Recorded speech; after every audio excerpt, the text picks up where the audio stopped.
一位工作超过40年的妇科医生，令100名女性怀上自己的孩子，真相50年后得以揭发，医生却未受到正义的审判。让我们一起走进今天的故事：臭名昭著的生育医生。莫看见面平如镜，要看水底万丈深。欢迎来到解密日记，我是超人。2020年12月，一部名叫《婴儿上帝》的纪录片在美国上映了。纪录片中讲述在美国内华达州一个知名的妇科医生昆西·福蒂尔，从1940年到1980年40年间，将自己精子放进无数想生育的妇女体内，使很多孩子长大后发现，原来有血缘关系的并非养育自己的父母，而是这位陌生的妇科医生。那么为什么会出现这种情况？妇科医生福蒂尔都做了什么？他们又是用什么方式发现自己的身世的呢？故事还要从一家人开始讲起。上世纪60年代，22岁的凯西·霍尔姆与丈夫结婚了，两人定居在内华达州拉斯维加斯，生活甜蜜而幸福。夫妻二人一直希望孕育属于自己的宝宝，但是几年过去了，霍尔姆肚子还是没有动静，夫妻二人非常着急。不孕不育是一个比较敏感的禁忌话题。1966年，夫妻二人就没有声张，悄悄来到了当地一家女子医院，找到了当时著名的妇科医生福蒂尔，进行人工受精手术，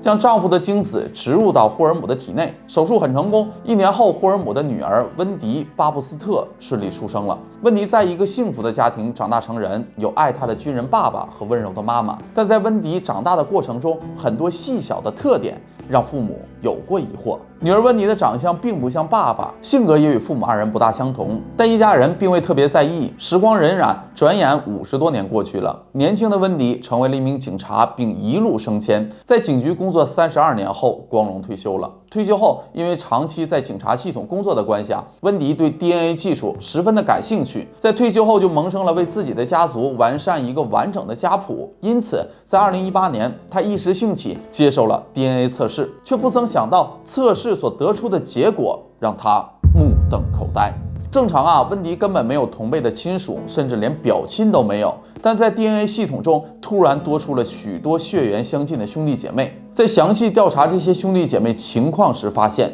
这些人都是40年代到70、80年代出生的孩子，父系 DNA 都指向了一个人，知名妇科医生福蒂尔。多年的警员工作使得温迪意识到，在这背后可能有着令人不寒而栗的阴谋。温迪决定对福蒂尔医生及背后的故事展开调查。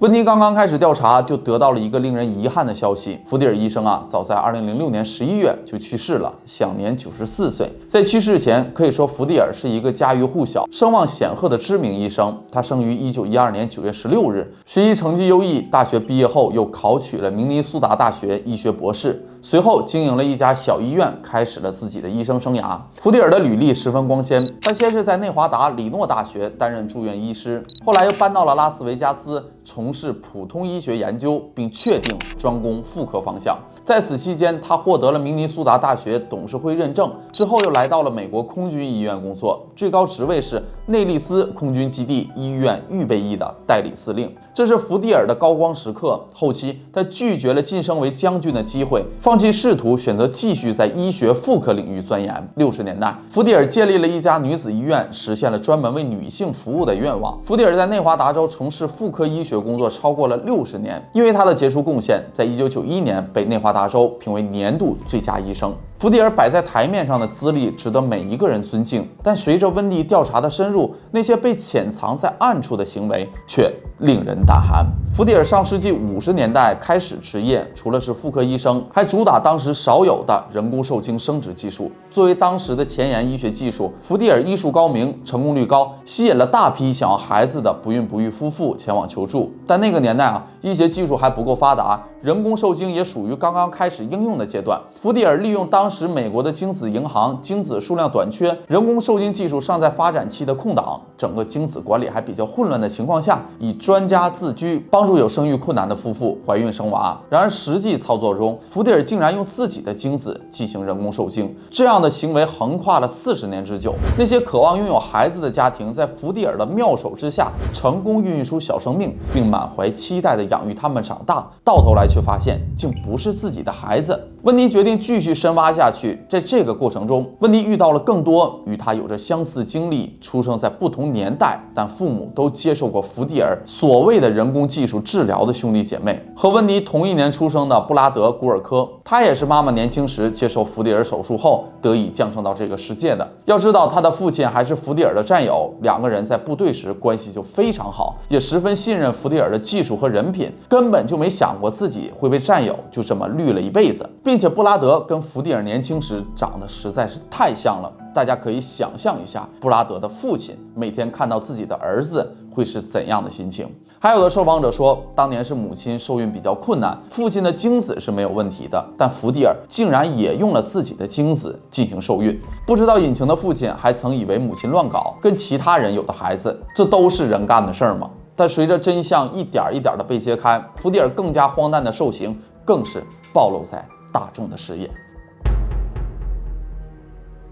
温妮利用 DNA 技术共找到了24个跟她情况相同的兄弟姐妹。在这个过程中，一些案例讲出来实在是令人震惊。一位1949年出生，一直以为自己有印第安人血统的麦克·奥蒂斯，从报告里得知，不但没有印第安人血统，自己原本也不应该出现在这个世界上。I thought he was treating me for infection. I wasn't even looking to have a baby.原来，麦克的母亲20岁时因为得了妇科病去医院看医生，当时负责治疗母亲的医生正是福蒂尔。但看病之后没多久，母亲就发现自己怀孕了。母亲一直以为是和当时的男朋友发生关系后怀的孕，哪想到多年后，麦克通过 DNA 检测查到的生父竟然是福蒂尔。让来看病的年轻未婚女性在毫不知情的情况下怀孕，福蒂尔实在是太丧心病狂了。另一个1965年出生的孩子乔纳森·斯坦斯兰，他的身世和生母的经历更是令人愤怒。福蒂尔自己有5个亲生子女，同时还领养了一个女儿，他把魔爪同样的伸向了这个领养的女儿。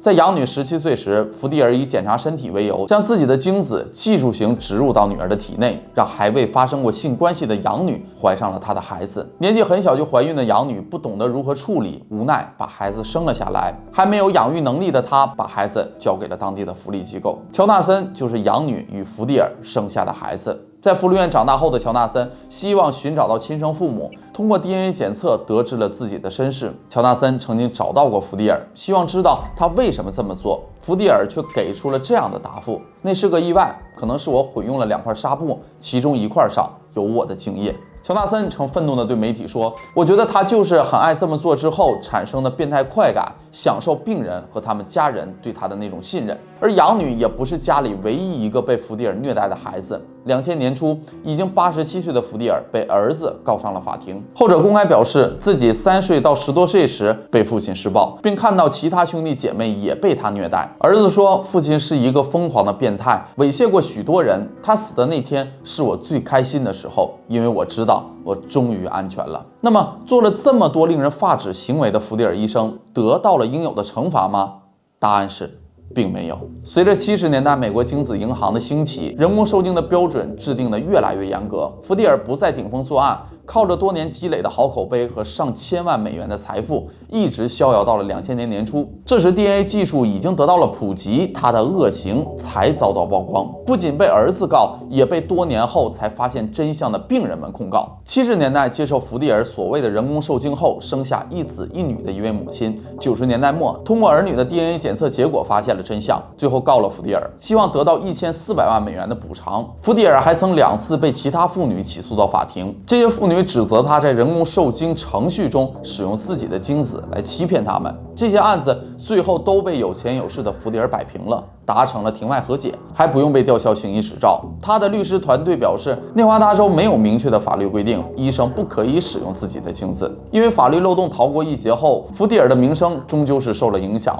他关闭了自己的医院，同时他向法庭申请了禁声令，不允许原告谈论任何案情相关的细节，还把自己的千万美元资产交给了信托基金，逃脱更多经济的惩罚。2006年，94岁的福蒂尔去世，直到死前依旧没有受过任何严厉的处罚。至于受害的家庭，丈夫们不得不接受被绿了几十年的事实，妻子们仍要忍受被技术性施暴的痛苦，而孩子们不知该如何面对自己的身世。不好意思大家，大千世界无奇不有，很遗憾，这是一个坏人没有恶报的故事。周国平老师曾说过这样一段话：有德无才者，其善多为小善，谓之平庸；无德无才者，其恶多为小恶，谓之猥琐；有才有德者，其善多为大善，谓之高尚；有才无德者，其恶多为大恶，谓之邪恶。福迪尔在自己专业领域的确有着不凡的成就，但是没有与高学历、高能力相匹配的高素质，